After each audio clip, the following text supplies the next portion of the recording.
黎明の国の国立美術館。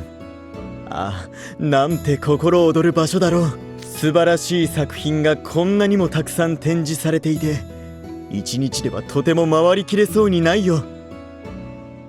あ、この絵、世界一美しき女王に仕えた狩人が女王から任務を命じられた場面を描いた作品だ。表情筋がこわばっている様子がよくわかる。細部までしっかり描き込まれた絵だな。ボーテ、いい着眼点だ。暗い部屋に差し込む細い光の表現が彼の緊張をより際立たせているね。この絵を見ていると、私まで凍てつく冬の寒さに肌を刺されているかのように感じるよ。ルーク・ハントさん、これは冬の情景を描いた絵じゃないよ。分かっているとも。身が凍りつきそうな彼の緊張が伝わってくるという意味で言ったのさ。女王を前にするとやっぱり緊張するものなんだね。でも女王に会うにしては服装がラフすぎない？すぐ任務に赴かなければならないのだろう。それに彼はしっかり身なりを整えているしね。しっかり身なりを整えている。ああ、ひげの手入れは行き届いてる感じがするね。そして彼は主に野外で活動するはずなのに、服には汚れどころかほつれ一つ見当たらない。何より注目すべきは前髪だ。眉の上で短く切り揃えられているだろう。つまり前髪に視界を遮られないということさ。狙った獲物を見失うことはまずないだろうね。なるほど、狩りに適した合理的な髪型なんだ。ルークさん、よく気がついたね。私も前髪の長さには注意を払っていたからね。以前はただ短ければいいという発想だったから、髪が伸びるたびナイフでバッサリ切っていた。前髪以外は長年手入れを怠った庭のような状態だったよ。今のルーク・ハントさんからは想像もつかないな。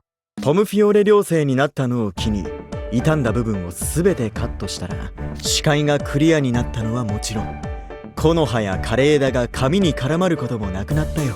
きっと女王に仕えた狩人も身だしなみを整えると仕事の効率が上がると分かっていたのだろう。自分自身の髪を整えることで彼の狩人としての素養の高さを改めて実感できた。私自身もさらなる機能性を求めた結果、今の髪型に落ち着いたというわけさ。へえ、すごく似合ってるから顔の形に合わせて髪型を選んだんだと思ってたよ。ありがとう。似合っていると言ってもらえて光栄だ。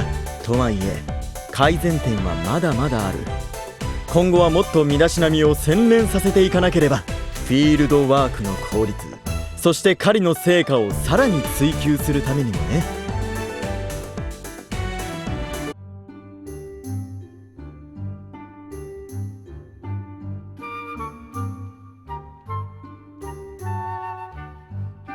おおらら、ここに描かれているのは茨の魔女の部下たちだね。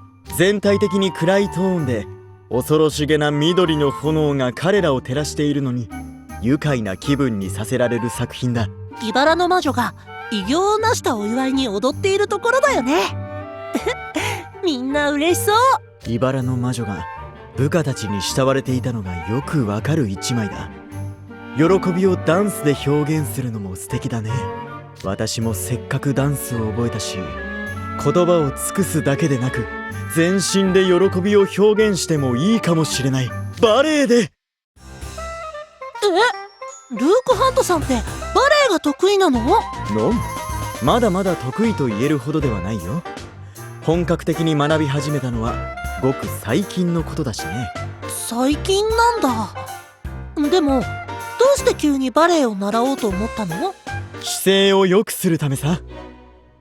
我らがポムフィオーレ寮生は歩く姿はもちろん所作の一つ一つが洗練されていて美しくあるべきだ。だから私も寮の一員としてふさわしい振る舞いを身につけるべくトレーニングしようと思い立った。バレエを選んだのはロワ・ドゥ・ポワゾン。ビルにアドバイスをもらったからさ。ビルさんのアドバイスは理にかなっているかも。バレエは体幹や柔軟性が鍛えられるっていうし、さすがオルト君は物知りだね。最近学び始めたってことだけど、ルークさんは身体能力が高いし習得はスムーズなんじゃない？それが理想の姿勢を手に入れるまでの道のりは決して平坦ではなかった。つま先立ちの練習で足首をひねったり、うまくバランスを取れずに派手に転んだり、練習を始めた当初は筋肉痛で階段の上り下りにも苦戦を強いられたものさ。まだまだ使っていない筋肉がこんなにあるんだと実感して学びが多い時間だったよ。大変だったって話してる割には、ルークさんなんだか楽しそう。あ、実に楽しい時間だった。夢中になりすぎて一晩中踊り明かしたこともあったよ。今のルークさんは姿勢が綺麗だし、バレエの成果が出たんだね。ウィー。それにバレエのレッスンに励む中で大きな喜びを味わうこともできた。大きな喜びって？バレエへの見識が深まったことさ。以前の私はただ舞台の完成度の高さに心を打たれるばかりだった。しかし実際に経験したことで一つ一つの技の難易度を好みを持って知ることができた。優美な白鳥がごときバレエダンサーたちは我々に見えない場所で身を削るような努力をしている。時間をかけることでしか作れない踊りに即した体、その体を持ってダンサーが作り上げる至上の動き、そしてその動きの魅力を最大限に引き立たせる舞台演出の妙。今まで以上に作品を美しく感じられてバレエを学んでよかったと心の底から思ったよ。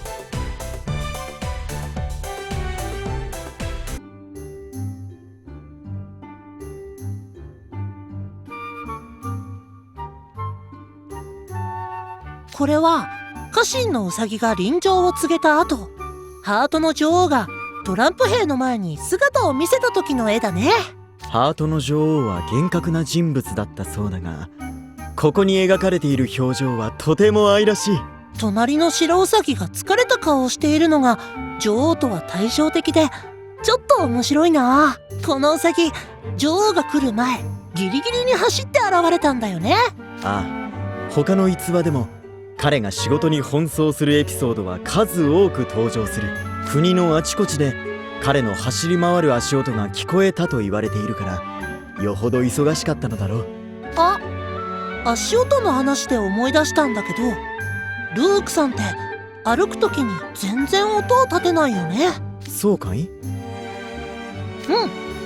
うん、僕は人感センサーがあるからわかるけど、普通の人は背後から接近されたら気づけないよ。どうしてそんな風に音を立てずに歩けるの？きっと幼い頃から自然に囲まれた環境で生活することが多かったからだろう。木の近くにいれば私も寄り添う木の葉の一枚に、草原にいれば私も風に揺らめく植物の一部に、そんな風に自然と一体になることを心がけていたら、おのずと足音がおとなしくなったんだ。自然の中で暮らすって大変なんだね。身構えることはないさ。私や家族はそうした生き方をしていたというだけの話だからね。そうなんだ。でもナイトレイブンカレッジではそこまで足音に注意する必要はないんじゃない？体に染みついた癖のようなもので別段意識しているわけじゃないんだ。ただ大きくて無粋な足音は美しい瞬間を壊しかねない。花の蜜をついばむ小鳥を怯えさせてしまったり、学友と微笑み合って過ごすひとときを邪魔したりね。だから私はあえて足音を立てようとは思わない。より多くの美しい瞬間をこの目に捉えるために。すごいな。でも砂利道や床材が硬い場所を歩いている時も音が出ないのはどうして？強いて言うなら靴のおかげかな。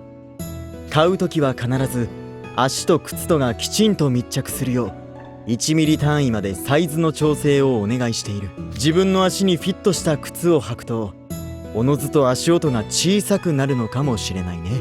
すごいこだわり。デザインを選ぶ時の注意点も知りたいな。そうだね。デザインに関しては店主に勧められたものを選ぶことが多いかな。トム・フィオーレ寮生ではあるけれど、自分に似合う服や靴を見繕うのはまだ慣れなくてね。へえ、ちょっと意外かも。靴の素材やヒールの形も気にしているんじゃないかと予想したんだけど、式典でヒールの高い靴を履いた時なんかは普段以上にみんなの足音が響くでしょ。いい、ヒールを高らかに鳴らす音は聞いていて気持ちいいものだ。私はうまく鳴らせないのだけどね。知らず知らずのうちにかかとが地面に接するのを避けているのかな。そんなことしてるの？ルークさんの話はデータから察せないことが多くて面白いや。興味深い話を聞かせてくれてありがとう。じゃあ僕は他の展示室を見てくるね。あ、また共に語らおう。さあ、いよいよ待望の作品との対面だ。